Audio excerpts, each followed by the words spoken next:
Hello, everybody. How are you? How are things in your world? We're here in beautiful St. Louis on a great sunny morning, and I was just over here at this, what do they call this?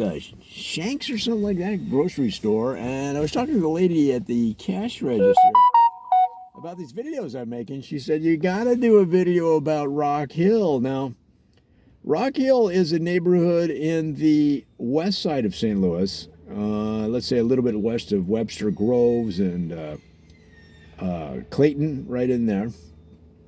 And the thing about Rock Hill is it's so interesting. Did I say, it's not really west of Rebs. It's sort of west of Brentwood and Maplewood. And I said, Rock Hill, that's just such an interesting name. Because there, you have Strawberry Hill, right? You have all these hills in the annals of rock and roll, but this one itself is called Rock Hill. So she gave me the background on it. I'm going to share it with you guys. It's a St. Louis Community Spotlight. This one's going to be Rock Hill. Now, St. Louis was and is the gateway to the West. When goods and services were coming from the east, heading west, they went through St. Louis. And that includes a lot of explorers that use St. Louis as their home base before heading out to the wilds of the frontiers in Colorado and points west. But at the same time, St. Louis was the nexus of goods going east, namely cattle, pendants that teenage girls like. Ballerina shoes, chocolate bars. You had bolts. A lot of bolts were heading from this area back east. You had bowler hats. Okay, so a lot of goods going the other way. So the point being that St. Louis is a very important town and remains that to today. And Rock Hill played a role in the development of the city. It was not as old as some of the eastern suburbs, which were tended to, or communities or neighborhoods that tended to be developed first, just the way the city developed.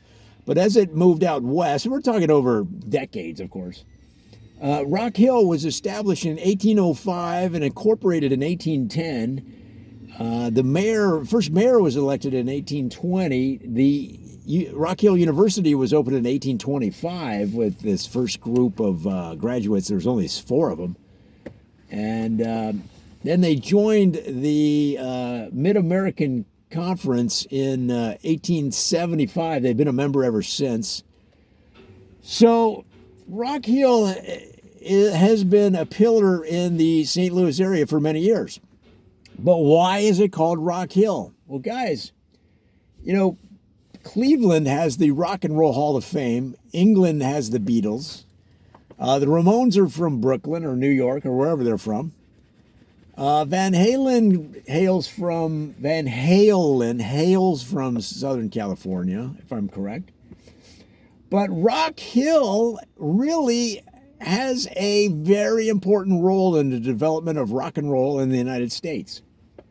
And that's because when you came to St. Louis to play, there really wasn't anywhere to play. They had the hockey arenas, they had the football stadiums, but in those days, guys, St. Louis was very, very conservative right up to around 2017. They didn't allow rock concerts in the main venues that other cities did. It's a very old town, it's a very traditional town, very religious town, and they just weren't going to have any of that devil music playing in their public venues. Okay, so what happened? Well, you had some progressive people that didn't adhere to such a strict policy of limiting musical freedom and the good times of rock and roll, and that was in Rock Hill. And the leaders in Rock Hill, they said, listen, we need to have rock concerts in St. Louis. We need to have them in our neighborhood because otherwise it ain't going to happen. So Rock Hill, which is actually a hill on a rock,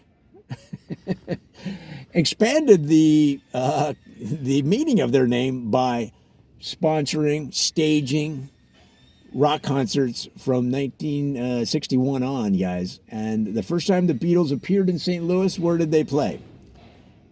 At Rock Hill, that's right. And from then on, Rock Hill became one of the most desired concert venues on every concert list for every major artist ever since. You're talking about Fleetwood Mac, Rolling Stones, okay, all of the big ones, Whitney Houston. You're talking about Slim Pickens, all right? You're talking about Waylon Jennings, Mamas Don't Let Your Babies Grow Up to Be Cowboys. So it wasn't just rock. It was a wide pantheon of music from country and western to blues and back. But all of those genres influence rock and roll. That's why you're going to see people like Snoop Dogg in the Rock and Roll Hall of Fame. Because rock and roll is a wide umbrella. So, all right, well, fantastic. Well, that's great. That's interesting. So what's the big deal? Rock on. Well, the problem is that the communities around Rock Hill were having none of it. And what they did was to keep the sound in, to keep the music in and keep it from interrupting their idyllic life in the leafy neighborhoods around Rock Hill.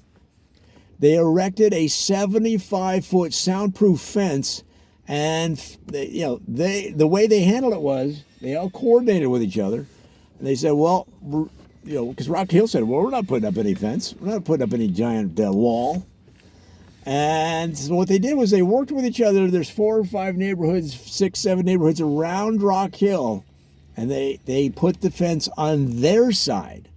Okay, but the soundproofing faces Rock Hill. So today, the giant 75-foot fences raise and lower electronically. In the early days, though, they didn't move. But there were so many complaints and so many birds crashing into these fences that wildlife activists sued them in federal court. So now the 75-foot fences that are soundproof and spill-proof and stain-proof, okay, so rock crowds can't throw their beers at them. They can't throw their dirty bong water at them, right? Which is what happened in the early days. They're saying, down with the fence, down with the wall. Rock on, rock on.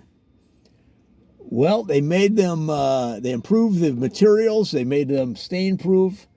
They made them bong water-proof.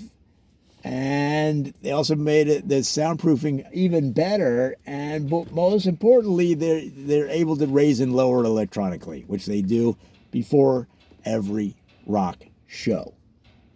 And that eliminates a lot of the problems that they had with the federal courts. They were able to get all of those court action set aside, and they kept the sound of rock and roll out of their neighborhoods. So now you say, well, how is it that a community can keep an entire generation's music out of their streets and avenues? Well, that's a mystery that we can't tackle in this video, because it just speaks to so many different elements of the Constitution. It'll take us 3 hours to get through it. But suffice it to say that rock and roll survives in St. Louis, one of the greatest cities in the United States, and it's all because of the leaders, the progressive leaders of Rock Hill, guys. So when you're in town, I want you to go to your favorite shows. Make sure you check the concert dates and go to your favorite artist show here in town.